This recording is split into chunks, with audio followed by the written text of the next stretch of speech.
আলাইকুম, কেমন আছেন? আছি ভালো ভাই। কি কাজ করছেন? এই খড়ি কাটছি। খড়ি? হ্যাঁ। এগুলো বাঁশ দিয়ে এগুলো খড়ি করবেন? বাঁশ দিয়ে খড়ি কাটি ভাত রান্ধিব, ভাত সিদ্ধ। আপনার বাসা তো একদম সীমান্ত ঘেঁষেই, এই যে সামনে এই যে হ্যাঁ সীমান্ত ঘেঁষেই বাসা। হ্যাঁ ওই কেমন লাগে আপনাদের? এই সীমান্ত ঘেঁষেই থাকেন আপনারা? আরে ভালোই না লাগে। ভালো লাগে না এখানে? পরিবারে বেটা আছে, বউ আছে, স্বামী চাচা আছে? আছে। সংসার কিভাবে চলছে আপনাদের? সংসার খাসি নিয়ে করি ভাই। আছে কদিনে মাটি আছে, এদের জমি কেনা কাগজ করে বেটা ঢাকা গেছে কাজ করবে। ছেলেরা দেখাশোনা করে? ওই একটা ছেলে। একটা ছেলেই? হ্যাঁ। চাচা কাজ করে এই বসে? ওই যে তামুকের ফেকা ভাঙতে গেছে। তামাক কোথায়? ওই যে ভারতের জমিতে? না, বাংলাদেশের জমি আমার আছে তো। আচ্ছা, ওখানে গেছে। আচ্ছা, আপনাদের এখানের মানুষ ভারতের জমিতে গিয়ে কৃষি কাজ করে না? ভারতের জমি এখানে কৃষি কাজ করে, ভারতের জমি ভারতের ওখানে আছে, আমার জমি আছে ভারতের। বাংলাদেশের মানুষ ভারতে গিয়ে কৃষি কাজ করে না, দিবে না, এখানে করে না, তাই না? যাওয়া যাবে না, উঠে গেলে বিয়ে করতে যাবে। যাবে ওখানে গেলে। সীমান্তবর্তী গ্রামের মানুষ বেঁচে থাকার স্বপ্ন দেখে, তবু তাদের মুখে রয়েছে এক টুকরো হাসি। দেখুন, এই চাচির সাথে কথা বললাম, জীবন নিয়ে কোনো অভিযোগ নাই, কষ্ট করেই চলছে জীবন।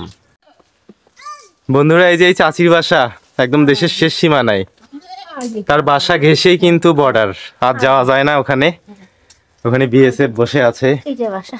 এই যে চাচির বাসা এইটা, বাহ, বেশ সুন্দর তো। চাচি, এগুলো কি মরিচ? মরিচ, এগুলো জিরা না? বেশ সুন্দর গ্রামের বাসা, টিনের বাসা আপনার। বাহ, ছাগল, ছাগলের বাচ্চা আছে আপনার? এগুলো পাখি? কি পাখি? কোয়েল পাখি? কোয়েল পাখি আছে আপনার না? এখানেও ছাগল না? ছাগলের বাচ্চা, বাহ, বেশ সুন্দর। আচ্ছা, এভাবেই চলছেন না? মাদ্রাসায় পড়ে আপনার নাতি?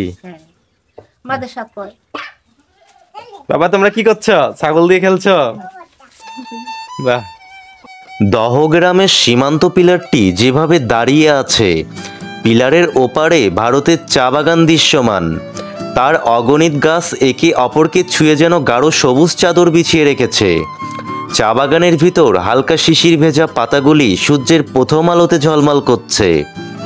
ভারতের চা বাগান দেখে মনে হয় সীমান্তের একপাশে প্রকৃতি যেমন নিজেকে নতুন করে প্রকাশ করে, অন্যদিকে মানুষের সাধনা ও জীবনযাত্রাও তেমনই এক অদৃশ্য সেতু তৈরি করে।